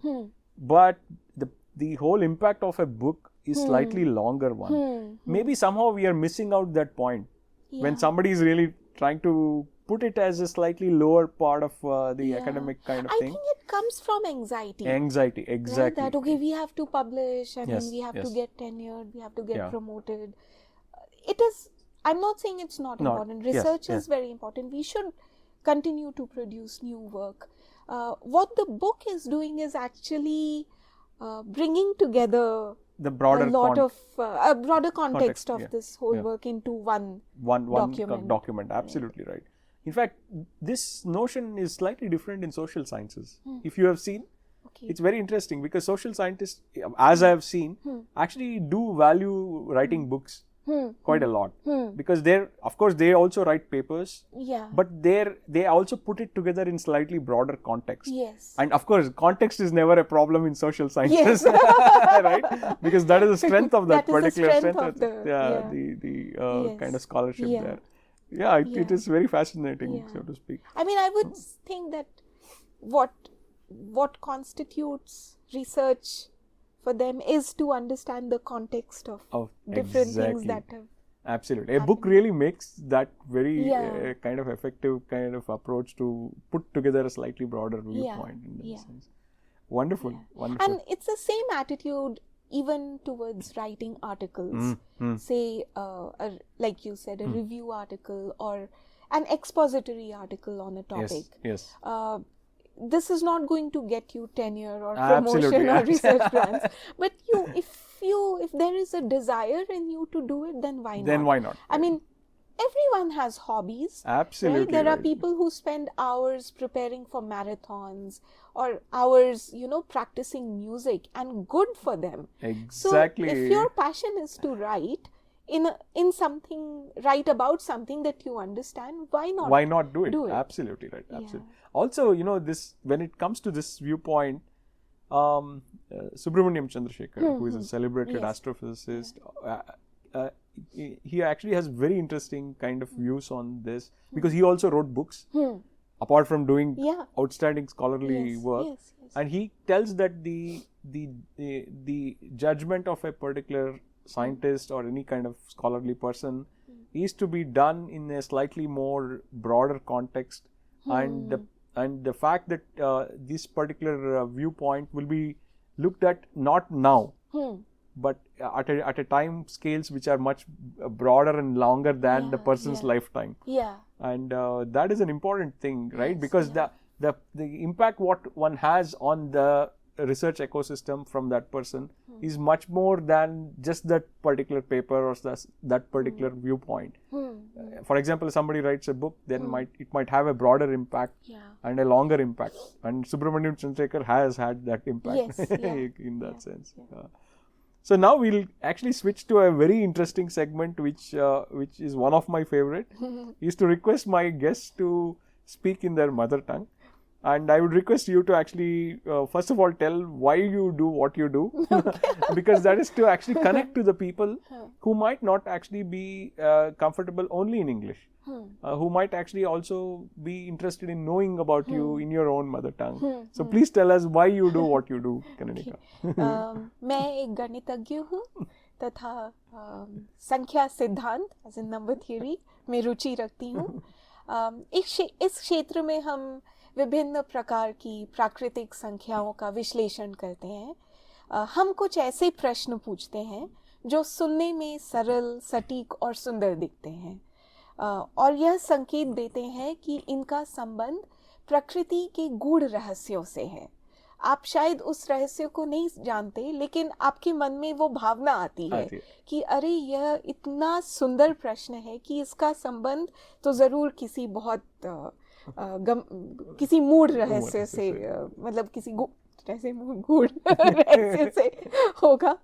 इन प्रश्नों के विचार के लिए हमें गणित के कई विषयों एवं उनके प्रतीकों की सहायता लेनी पड़ती है. और जब हम किसी विषय के प्रतीक या भाषा को अपने प्रश्न में रूपांतरित करते हैं, उसमें भी एक सौंदर्य होता है जिससे हमें बहुत खुशी मिलती है.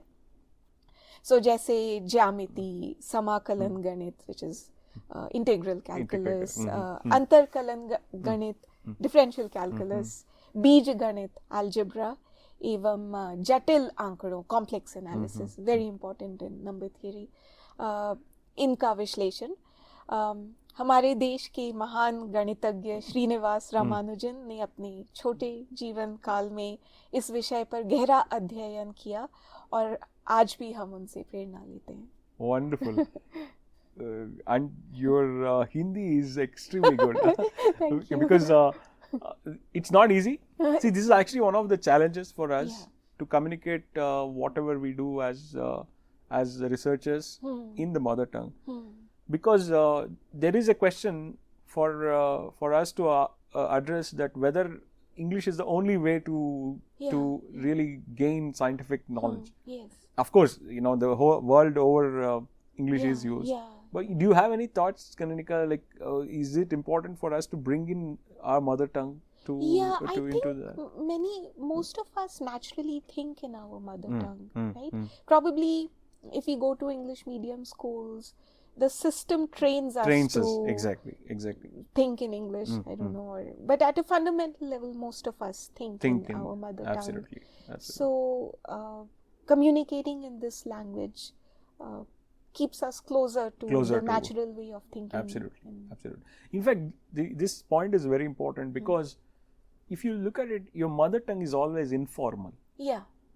You never actually become too formal in your mother tongue. Whereas a student, including us whose mother tongue is not English, English is always learnt in a slightly formal setting. Right. Including school, right? Yeah. But therefore, your thought process also sometimes becomes formal. Yes. Unless you are really, you're brought up in an environment where English is a language which you communicate in your house and other things, then I can understand. Yeah. This informality is a great strength because then it lowers the barrier for people to you don't have to spend the mental energy in formulating it in a different, your thought in a different way. The fundamental idea comes in your own, way. And the way you actually put across the points actually was very polished. The Hindi is of very high caliber. No, but is that the general language which you communicate in your house? Like. So my spouse and I speak in Hindi at home. He is very particular about. Excellent. He's Bengali, but he grew up in Bihar, so he can speak Hindi, and he insists that we both can speak English, and when we go out, we'll talk to other people in English. But at home, we must make an effort to just speak in Hindi. I read a lot of Hindi books, and lately I've been reading prose by Shri Harivansh Rai Bachchan. Nice. So maybe that's why my writing was a little formal. Actually, you can't get a better benchmark than the senior Bachchan.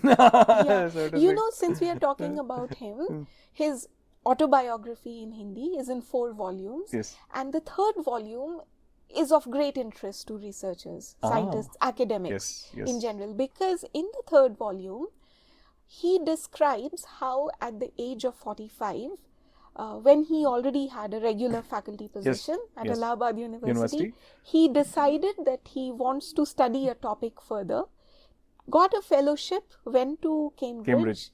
For initial plan was to stay for 9 months, but then decided to extend it into doctoral study. Yes, I've heard about it. And over there, it was not even clear whether he would get a doctorate at the end.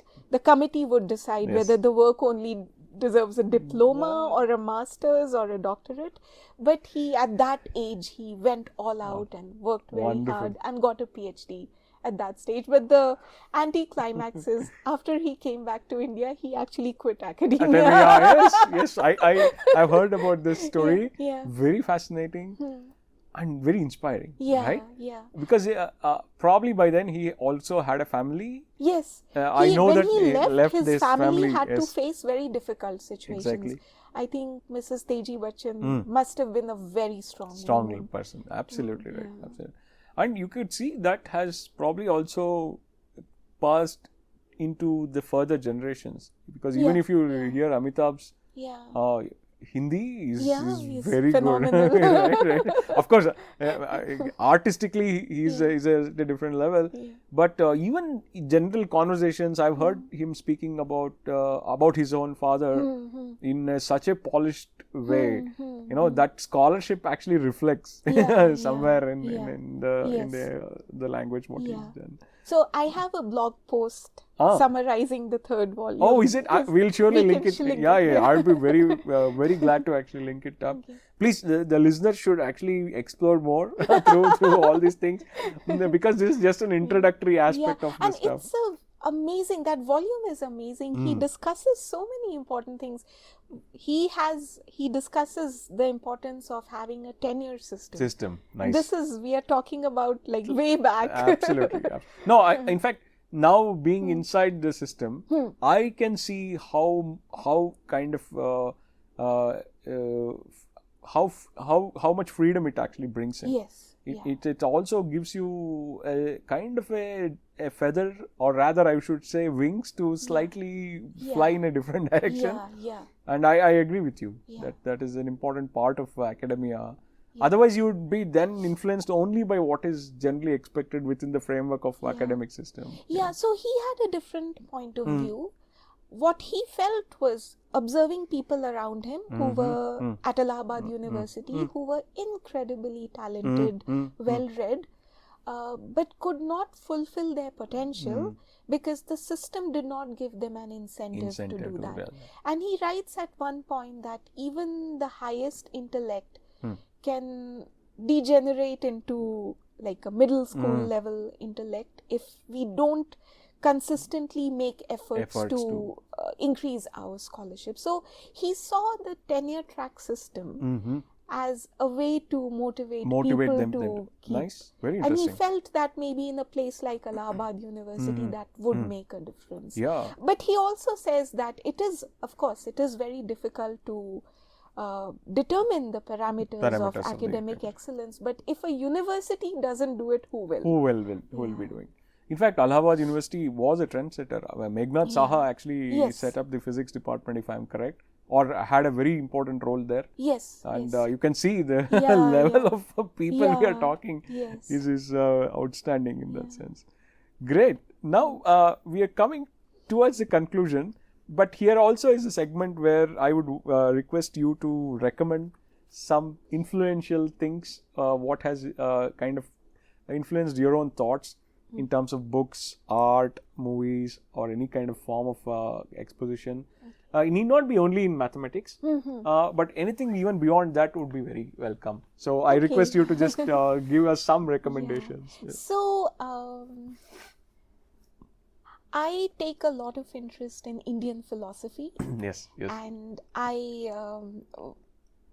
set of books that has influenced me a lot is the writings of Swami Vivekananda. Nice. Because he has the ability to write in very simple language and express deep philosophical truths, which were quite obscure and kept away from people by a small group for a long time. And he took it upon himself to make it accessible to a... So this inspires me in many ways, not just the content, but also the attitude to want to make knowledge accessible to whoever is interested in learning it. His lectures on Jnana Yoga, particularly, I think each of them is an exposition of some Upanishad. So Chandogya, Isha Upanishad, Katha Upanishad. So I take a lot of inspiration from that. Very and nice. It also inspires me to do mathematics. One of the things he mentioned in one of his essays, and he reiterates it everywhere, that it is always practice first and knowledge afterwards. Absolutely. So that I reflect upon this. Wonderful. Yeah. You know, this also reflects on Japanese philosophy. There is actually something where you learn from a master, then kind of extrapolate it a little bit more, and you can now go further and become independent totally only after that. It's a very, very interesting thing. Very interesting. And another set of books or another author that inspires me a lot. I'm not going to say that everyone should read her, but she inspires me a lot, is Charlotte Bronte. Okay. In general, the Bronte sisters. Yeah. Because they had a very difficult life. Yes, they lost many siblings at a young age, and Charlotte Bronte herself saw her siblings, each of her siblings pass away and go through sickness and very difficult circumstances. She had a very difficult life as an author because the first book that the three sisters wrote together was a book of poetry, and apparently it only sold 2 copies in all of England. And she took it humorously, and they started working on another book. And this was at a time when, they really did not have career opportunities. They had tried, before this, they had tried working as governesses in influential families, which was a disaster because these were incredibly smart, educated, knowledgeable women who were treated poorly by their employers. They tried starting a school because that's where they would have been able to, live their vision of a scholarly life and teach others. But because their location was remote, they never got any students. So they saw so much failure in life. And then one day, so the three sisters, so I know it's not really relevant to maths, but the story is fascinating. Yeah, of course. So the three sisters, apparently they had this parlor where they would sit and write. So after the father went to bed, the three would come down and start working on their manuscripts, because in some sense this was the only opening available to them, and even that they did under male pseudonyms. So they submitted their books. So Charlotte Bronte submitted a book called The Professor. The book got rejected. The books of her other 2 sisters got accepted. And so Emily Bronte, Anne Bronte, also very famous. So Emily Bronte's book was Wuthering Heights, which is now like a masterpiece, classic. Right. So meanwhile, Charlotte Bronte accompanied her father for an eye surgery in England. And while she was caring for him, she starts writing Jane Eyre. Wow. And that book has cult status now, right? Absolutely right. So then her book actually appeared before her sister's work appeared. Nice. Then the sister's work also appeared later. But unfortunately, the sisters died soon after. Charlotte Bronte lived, but she was also always very weak. The books that influenced me, the book that has influenced me or that I feel really close to is actually not Jane Eyre, but a book called Villette, which is about, so it's actually The Professor rewritten from another protagonist's point of view. Nice. So this is about a young woman who travels alone to, I've forgotten she travels alone somewhere, and she has no means. So she starts teaching in a school, and she looks around, and she goes for long walks, and she observes people around her who have very different lives, who are, joyful lives. They have families, they have friends, but she doesn't feel like that, right? She's on her own and trying to make something of her life, and it's a very touching story and very real. Somehow, whenever I read it, it brings back my postdoc memories to me. Wonderful. See, that's what, there is a part reflection of one's own life in fiction. That is the strength and the beauty about actually the fiction, right? That is, and also, since you mentioned this, when they actually went back after their work and then started working, work actually in a way is an escape. Right? But it's an escape. We may call it as an escape. Actually, it is probably the reality. The other part is an escape. Right? True. In a way, so to speak.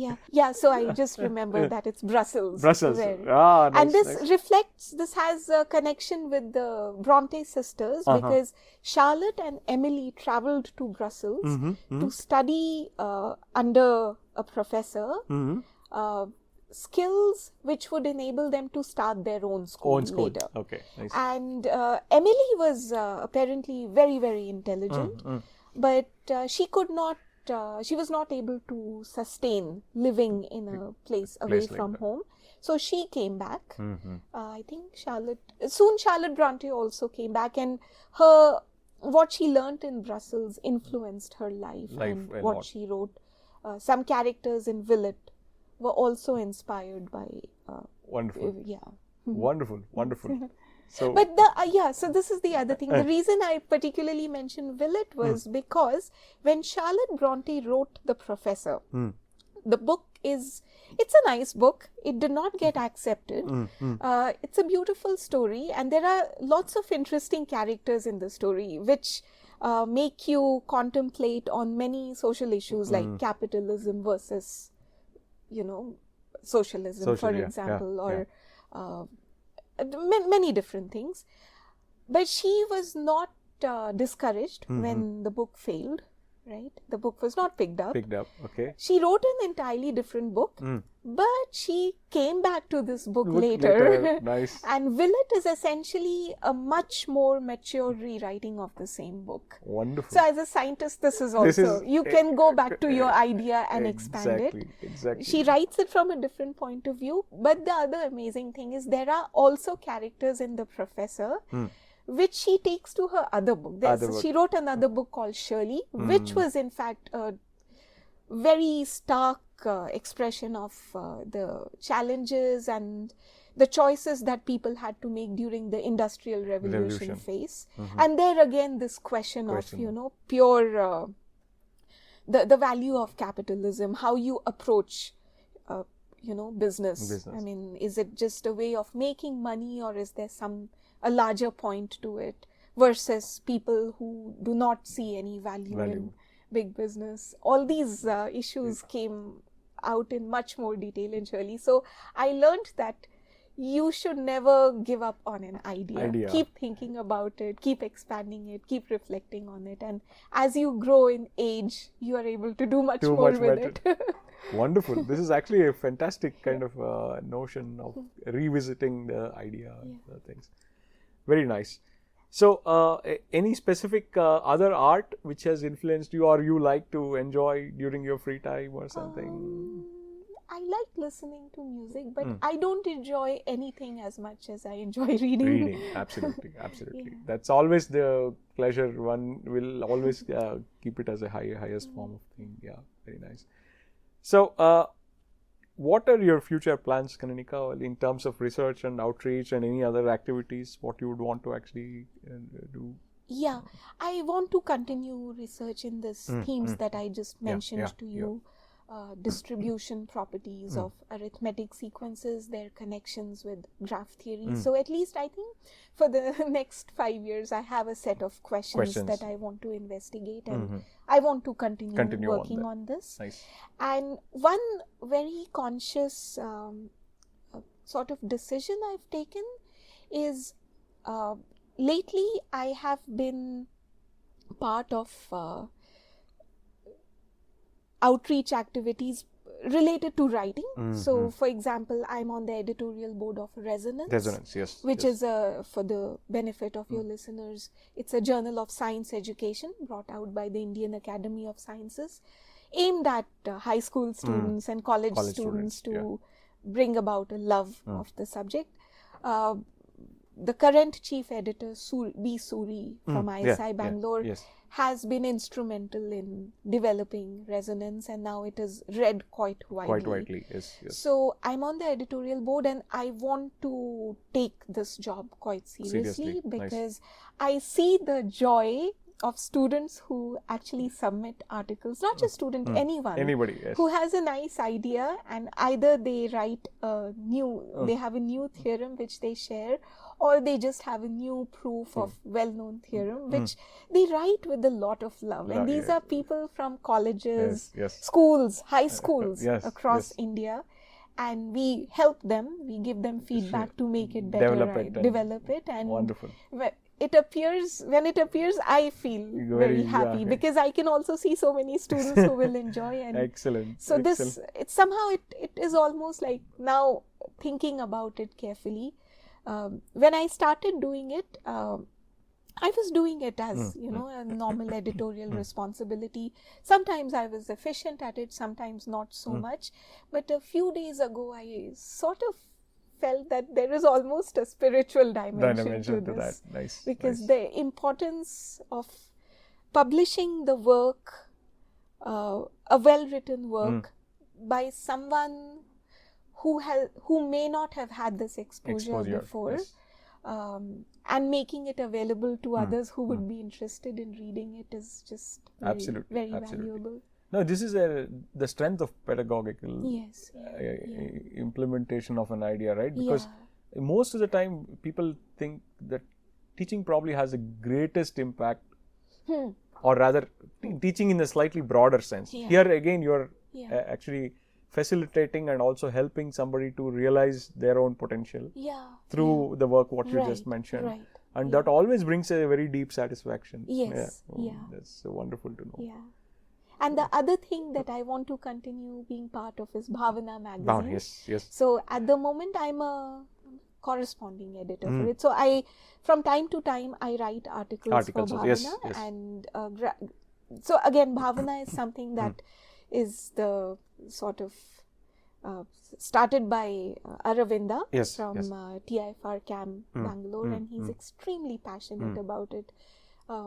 He really wanted a decent magazine which would have high quality writing on mathematics, which can be enjoyed by general audience, not just mathematicians. Yeah, because there was a recent article which came into the light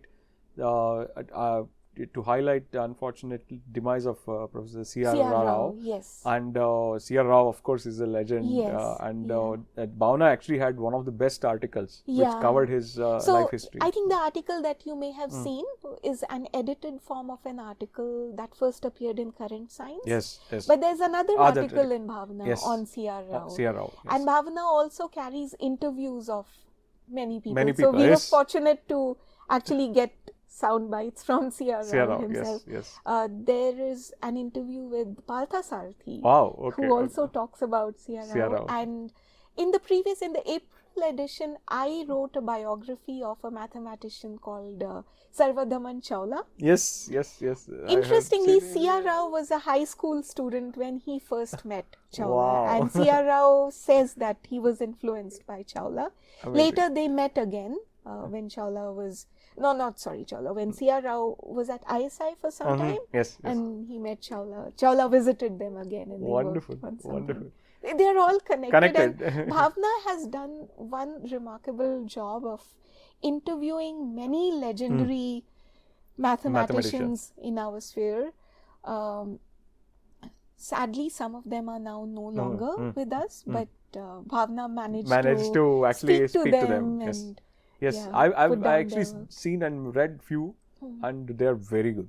Yes, very thought-provoking, yet very accessible to general audience. Right? That is a strength of such kind of exposition. So now Aravinda is also training me in the editorial process. So he has given me and another person the responsibility of preparing one of the articles for publication. And so gradually, first my interaction with him started with writing something for Bhavana. Then he started suggesting, would you like to try a biographical piece? Would you like to write an editorial comment on this article? And now he's actually getting me into the nitty-gritties of that editing. Wonderful. That actually is a way to immerse in scholarship, right? True, it is absolutely. That's so in a nutshell, I want to view everything I do as a way to immerse myself in scholarship and do it with that spirit. Absolutely. I hope that spirit remains all throughout your life, and for all of us. And it has been a wonderful conversation, Kaneenika. I thank you very much. Thank you. I spoke a lot, like I had warned you. I'm very talkative. No, that is what Pratidhwani makes. That is what the whole motivation behind Pratidhwani is. I again thank you very much for your time. Thank you. Thanks a lot. So this is Pratidhwani, where we try to humanize science, and this time with Kaneenika. Thank you very much. Thank you so much. Oh, wow.